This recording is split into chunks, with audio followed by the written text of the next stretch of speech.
Parthiban Kanavu. English translation by Anand Kannan. Narrated by Sujatha Anand. Book 2, Chapter 9. The Father and the Daughter. Kundavi lost her mother when she was young.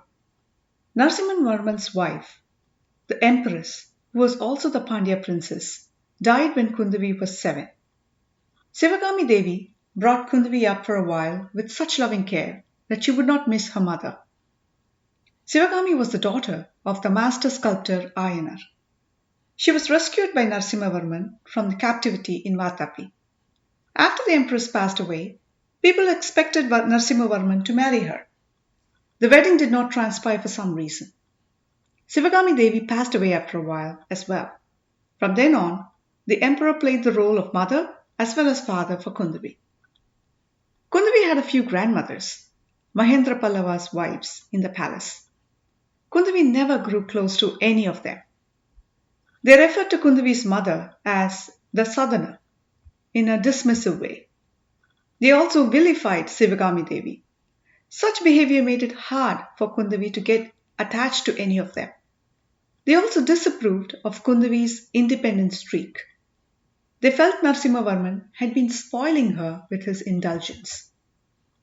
All this pushed Kundavi even closer to her father. She enjoyed his company. She found great pleasure in her debates and playful quarrels with him. She missed him whenever he had to travel on his imperial duties. Each day away from him felt like ages. The emperor, for his part, doted on his daughter. Some unfortunate events in the past had hardened his heart. Kundavi's arrival came like a fresh breeze and caused a change in his outlook on life. Each word, act and gesture of Kundavi had delighted him. It was about 3 days past the full moon day. Kundavi was waiting for her father's arrival on the terrace of the palace. The reddish moon was rising between the rows of palm trees. On another occasion, she would have lost herself in this beautiful scene. But not that night. Her mind kept going back to the young man bound by chains. She was eager to see her father find out more about the young man. Finally, the emperor returned to the palace. Kundavi ran up to welcome him and hugged his broad shoulders. "Why are you late, father?" she asked. Narasimhavarman was surprised by her agitated state. He said, "I am no later than usual. Is anything special today?" "There is something, but I will tell you later. But you first. Anything special in the court today?" "Yes, there is good news indeed. I got word from Sri Lanka that our forces won a big victory. Your brother has sent a messenger saying that the Lankan king is seeking peace and asking me for advice on how to respond." "That is very good to hear. Does that mean that he will return soon?" "It will take a while for him to return. Your maternal uncle in Madurai is not well. I asked him to stop on the way back to spend some time with your uncle. My child, do you also want to go to Madurai? Your uncle wants to see you." "No, I don't want to leave you, father. Do you have any other news? What is happening in the Choya kingdom?" She felt a flutter when she said Choya kingdom. The emperor noticed it and asked, "Kundavi, are you feeling well?" "I'm fine, father. Tell me, what is happening in the Choya country?" "There is a young boy in a town called Kalki in the Choya country. He composes songs sweet as nectar in praise of Lord Shiva. People say that the holy ash he gives cures incurable diseases. People call him Jnana Sambandar. If he cures everyone by dispensing holy ash, the afterworld is going to be empty. These days, people don't die in wars either. You have turned peaceful, father. It's all because of you, dear. You are dangling from my shoulders and wouldn't let me go to war. If only I can get you married off to someone. His life will be pitiable." Kundavi completed the sentence. She added, "Let's get back to the topic. Any other news from the royal court today?" "Yes, there is one more thing. You remember the messenger bringing me a scroll when we were in Mamalapuram? It was about the Chola prince. If you remember, you asked me to punish him well. The soldiers captured him and brought him here. Did they chain him up when they brought him here? Yes. How do you know that? I saw him on my way to the temple this afternoon. The emperor again noticed that Kundavi seemed unusually tense. He said, "It must be him then. Let us change topics. Can you sing one of the compositions of Appar?" Kundavi asked, "Where will they keep that prince tonight?" "Where else? The prison." "Oh gosh!" exclaimed Kundavi. The emperor, startled, asked, "Kundavi, did something scare you?" "No, father. I wondered what happens if he escapes."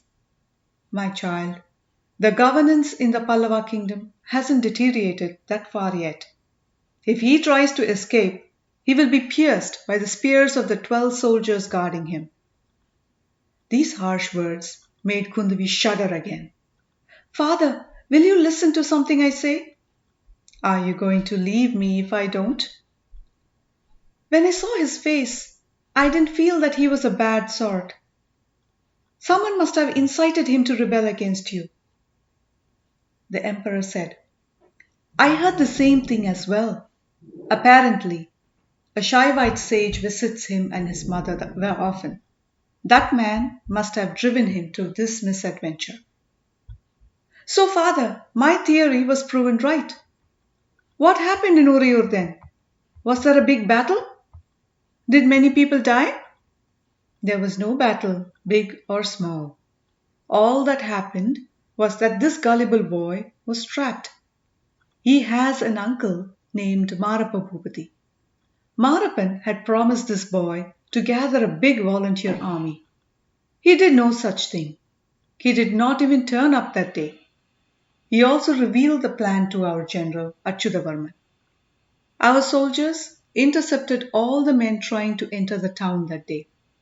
Finally, Vikraman only had an old man and half a dozen soldiers. The old man died and the others were all taken prisoners. They sent Vikraman here upon my orders." "Poor man," said Kundavi. "Kundavi, why are you sympathizing with the traitor?" "I pity him. He was deceived.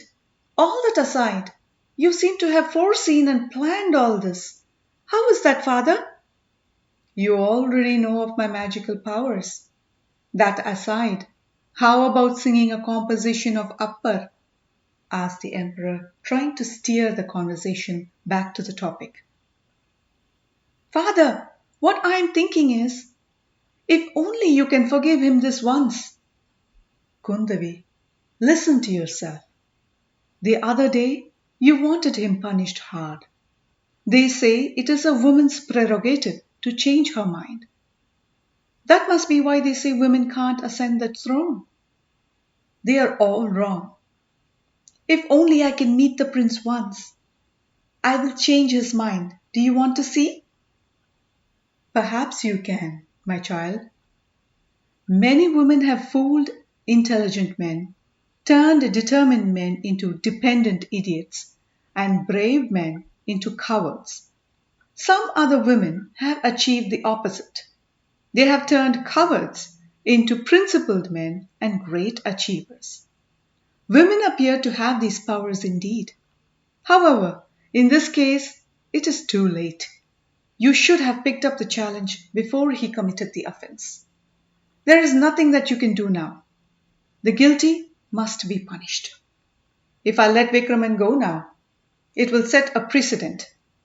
Every town will have a mutiny and the kingdom will fall apart." Kundavi was speechless for a while in the face of this counter-argument. She asked, "What punishment will you give him tomorrow?" "I don't know, my child. I will sit on the seat of justice.